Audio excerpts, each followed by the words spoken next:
So one issue we're facing is that all the props are missing in our wrapped components, like the name and the age. The reason for this is that in our higher order with class component, we're outputting wrapped component, but wrapped component can be either app.js or person.js.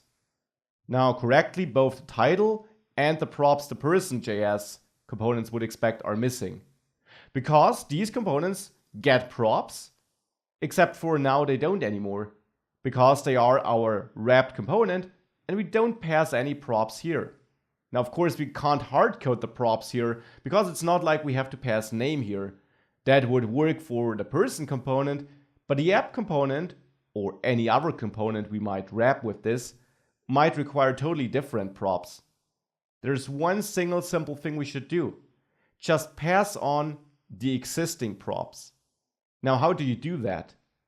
You take advantage of a ES6 operator, the spread operator.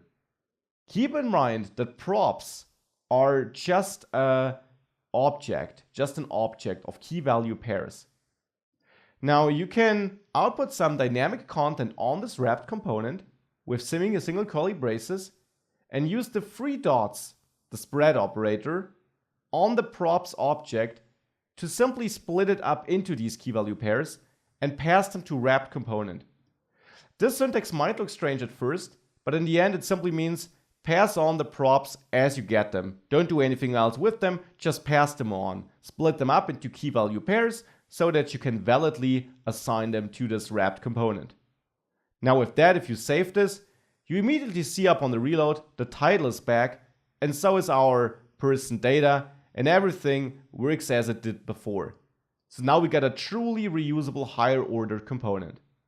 And then there's this other thing I mentioned, that this higher order component doesn't have to return a functional component as it does here. It depends on what you need to do in your higher order component.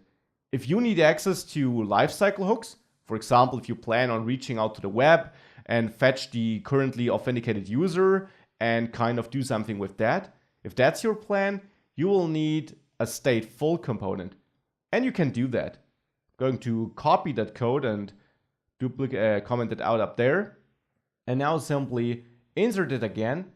Instead of returning a function, you can also return a class which extends component, or even pure component of course, which you then also need to import from React component.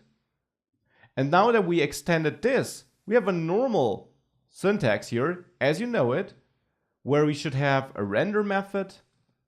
In the render method, we will in the end return some JSX. So just as we do in normal stateful components. And as always, the difference is props can be accessed with this props.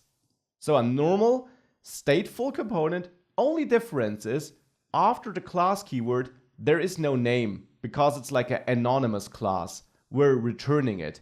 We're having a class factory here. We have a function that returns a class on demand. And the class name doesn't matter. What matters to us is the render method, which wraps our component with a div with, in this case, a class name.